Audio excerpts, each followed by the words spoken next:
Katika jiji lenye shughuli nyingi nchini Nigeria, kulikuwa na kanisa kubwa. Minara yake iliyokaribia mbinguni ilikuwa inaonekana kwa mbali, na kuta zake zilipambwa kwa michoro tata na madirisha ya kioo yaliyo katika mwanga wa jua, yakitupa mng'ao wa rangi kwenye mitaa. Kanisa hili halikuwa la kawaida, lilikuwa maarufu sana. Lilikubalika na watu kutoka kila pembe ya nchi. Watu walitembea umbali mrefu kutoka vijijini na miji ili kushuhudia miujiza inayosemekana kutokea ndani ya kuta hizo. Kanisa hilo liliongozwa na mchungaji Emmanuel Adam, mtu ambaye alikuwa mkubwa kuliko maisha. Mahubiri yake yalijaa moto, shauku na ahadi za miujiza. Ilisemekana kwamba kila wakati alipokuwa akiomba kwa mtu, maisha yao yalibadilika. Watu walikuwa tasa kwa miaka kadhaa walikuwa wakipata watoto. Vipofu walikuwa wakirudi kuona, na wale waliokuwa vilema walikuwa wakitembea tena. Kila Jumapili, kanisa lilikuwa limejaa mchanganyiko wa matarajio, kukata tamaa na shauku, huku watu wakikimbilia kupata nafasi ya kuombewa na mtu wa Mungu. Lakini sio miujiza pekee iliyovutia watu. Mchungaji Adam alikuwa tajiri zaidi ya kiasi. Alivaa suti zilizotengenezwa kwa vitambaa vya hali ya juu. Viatu vyake vilikuwa vimechomwa kwa umakini, na gari lake lilikuwa limeundwa vizuri, limeng'aa kwa rangi ya giza. Mara nyingi liliingia mbele ya kanisa, likifuatwa na walinzi wa mwili. Alikuwa na majumba katika sehemu mbalimbali za nchi, na alijulikana kuishi maisha ya kifahari.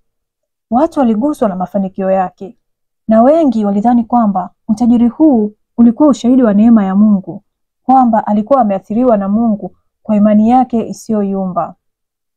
Umaarufu wa kanisa uliongezeka kwa kasi. Watu kutoka kila aina ya maisha, hasa wale waliokuwa wakikabiliwa na shida za binafsi, walikuwa wakija kwa mchungaji Adam kwa ajili ya uponyaji, mwongozo na mafanikio ya kifedha.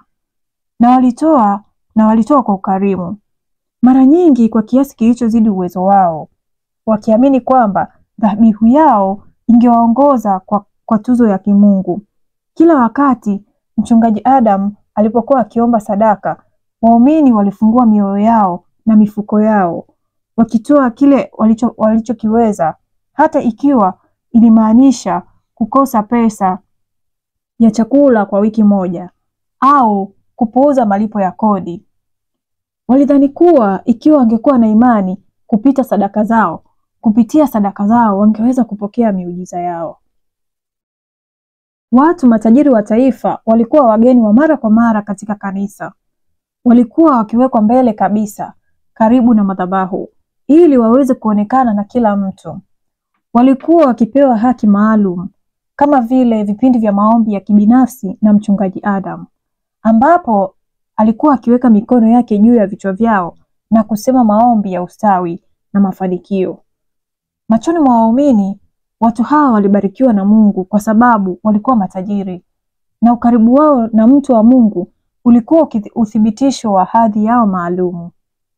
Lakini kwa maskini, mambo yalikuwa tofauti. Safu za nyuma za kanisa zilijaa nao, watu ambao hawawezi kumudu sadaka kubwa ya kuketi mbele. Watu ambao kwa shida walikusanya pesa za nauli ili kufika kanisani. Waliketi katika vivuli, wakitumaini kuona mtu ambaye waliamini angeweza kubadilisha maisha yao. Walilazimika kusubiri kwa masaa, wakiwa wamesimama nje katika jua, ili kupata fursa ya kuona miujiza inayotokea ndani. Baadhi yao hawakufika kabisa kanisani, kwani mistari ya kuombewa ilikuwa mirefu sana, na wahudumu walikuwa wakiwachagua watu ambao wangeweza kuingia. Maskini mara nyingi walikuwa wakiachwa nyuma, imani zao hazikuthaminiwa na matumaini yao yaliyojaa kutokuwa na majibu. Ingawa kutokuwepo kwa usawa kulikuwa kunaendelea ndani ya kanisa, miujiza iliendelea kutokea na sadaka zilikuwa zikiingia. Mchungaji Adam alihubiri mahubiri kuhusu ustawi na imani, akiwahimiza waumini wake kupanda mbegu za baraka za fedha ili waweze kuvuna mavuno ya baraka. Maneno yake yalikuwa na nguvu na yaligusa watu. Waliamini kwamba ikiwa wangemwamini Mungu na kutoa vya kutosha, maisha yao pia yangeweza kubadilika. Lakini nyuma ya pazia, kundi dogo la watu lilianza kuwa na shaka. Walikuwa waumini wa kawaida wa kanisa, watu ambao walikuwa wakihudhuria kwa miaka, lakini walikuwa hawawezi kumudu viti vya mbele au maombi binafsi na mchungaji. Walikuwa wamesikia uvumi kuhusu utajiri wa mchungaji, na kitu fulani kuhusu anasa ya maisha yake hakikufurahisha. Walianza kuuliza maswali, kuchimba zaidi kuhusu siri za kiongozi wa kanisa. Siku moja, kundi hili la waumini lilifanikiwa kuingia ofisi ya mchungaji baada ya ibada. Walikuwa wamesikia minong'ono kuhusu ibada za ajabu zinazofanyika nyuma ya milango iliyofungwa. Ibada ambazo hazikuwa zinaendana na mafundisho ya Biblia. Walichogundua kilibadilisha kila kitu. Nyuma ya rafu kubwa ya vitabu, waliona mlango unaopelekea chumba cha siri. Ndani kulikuwa na alama zilizochorwa kwenye kuta. Alama ambazo zilionekana kuwa za kale na zisizoeleweka. Alama ambazo zilihusishwa na mazoea ya kishirikina. Katikati ya chumba kulikuwa na madhabahu iliyopambwa na mishumaa ya sadaka, na kuzunguka nayo kulikuwa na sanamu za miungu ya ajabu ambazo hazikufaa kuwepo kanisani. Hewa ilikuwa nzito kwa uvumba na hali ilikuwa na nguvu, na kwamba kitu cha giza na kisicho cha kawaida kilikuwa kimeingia ndani ya kanisa. Walipoendelea kuchunguza, waligundua ushahidi kwamba mchungaji Adam alikuwa akijihusisha na ibada ambazo zilikuwa mbali na Ukristo. Ilionekana kuwa utajiri na miujiza aliyokuwa akihubiri hayakuwa matokeo ya baraka za Mungu, bali matokeo ya makubaliano aliyokuwa amefanya na nguvu za giza. Uvumi ulikuwa wa kweli. Mchungaji Adam alikuwa akimwabudu shetani kwa siri, akitumia mazoea ya kishirikina kudhibiti maisha ya waumini wake na kujipatia utajiri. Miujiza haikuwa ya kimungu, bali ilikuwa ni matokeo ya udanganyifu ulioandaliwa kwa makusudi, uongo ambao ulishika nyoyo za maelfu. Wakiwa wamejaa mshtuko wa kutisha, kundi dogo la waumini lilikusanya ushahidi na kuanza kushiriki kugundua yao na wengine. Mwanzoni hakuna aliyewaamini.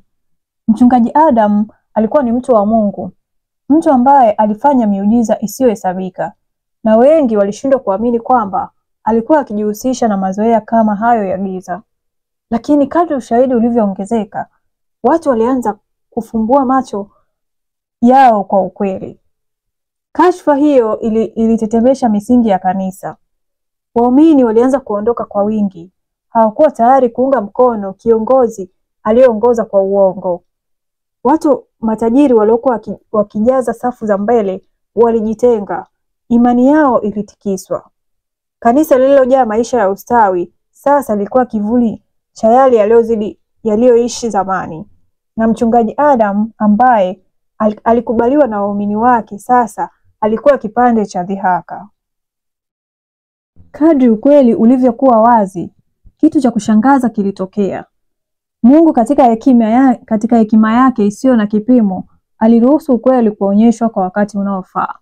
Miujiza ambayo ilikuwa ikiendelea kwa wingi ilisimama. Watu walikuwa wakija kanisani wakitafuta uponyaji, lakini badala ya kupokea baraka zao, walikutana na kimya. Ustawi ambao mchungaji Adam alikuwa akiahidi ulipotea, na utajiri wake ulianza kupungua. Jumba lake lililojaa fahari lilianza kuoza, na magari yake ya kifahari yalichukuliwa. Huduma ambazo ilikuwa maarufu sasa ilikuwa ni kivuli cha ilivyokuwa zamani. Mchungaji Adam, ambaye aliwahi kuwa mfano wa matumaini kwa wengi, sasa alijikuta peke yake, akiwa ameachwa na watu aliowadanganya. Umaarufu wake ukabadilika kuwa utukufu mbaya, na dunia ilishuhudia jinsi alivyopoteza kila kitu. Kanisa ambalo lilikuwa mfano wa ustawi wa nguvu sasa lilikuwa tupu. Viti vyake vilikuwa vimeachwa. Madhabahu yake haikuweza kuguswa. Mwisho, mchungaji Adam alikuwa na chaguo moja tu: kufunga kanisa. Milango ambayo ilikuwa wazi kwa maelfu ilifungwa, na jumba kubwa lilibaki kimya, ikiwa ni kumbukumbu ya uongo uliosemwa ndani ya kuta zake. Waumini ambao walikuwa wakimfuata sasa wameachiliwa kutoka kwenye minyororo ya udanganyifu wake. Waliondoka na maisha yao, imani zao zikirejeshwa kwa mafundisho ya kweli ya Mungu. Na kuhusu mchungaji Adam, alibaki kutafakari maamuzi aliyofanya, njia aliyochagua, giza aliloingia. Utajiri wake, umaarufu wake, nguvu zake, vyote vilikuwa vya muda mfupi. Kwani kila kitu kilichojengwa kwa uongo mwishowe hufa. Mwishowe haikuwa utajiri wa dunia hii ambao ulikuwa na maana, bali utajiri wa kweli wa imani na haki. Kanisa lilishuka, lakini nuru ya kweli ya Mungu itaangaza daima kuliko udanganyifu wowote. Haijalishi kuwa mkubwa au wenye nguvu kiasi gani. Kama utakuwa umefika mwisho wa hadithi hii, na imani utakuwa umejifunza vitu vingi sana. Haya mambo hayatokei nchini Nigeria pekee, hata hapa kwetu Tanzania yanafanyika sana. Hivyo basi, ni akili yako wewe mwenyewe kujua kipi cha kweli na kipi cha uongo, na kufata makanisa ambayo ni kweli yanafanya ibada za kumwabudu Mwenyezi Mungu na sio vinginevyo. Asanteni sana kwa kusikiliza na kwaherini.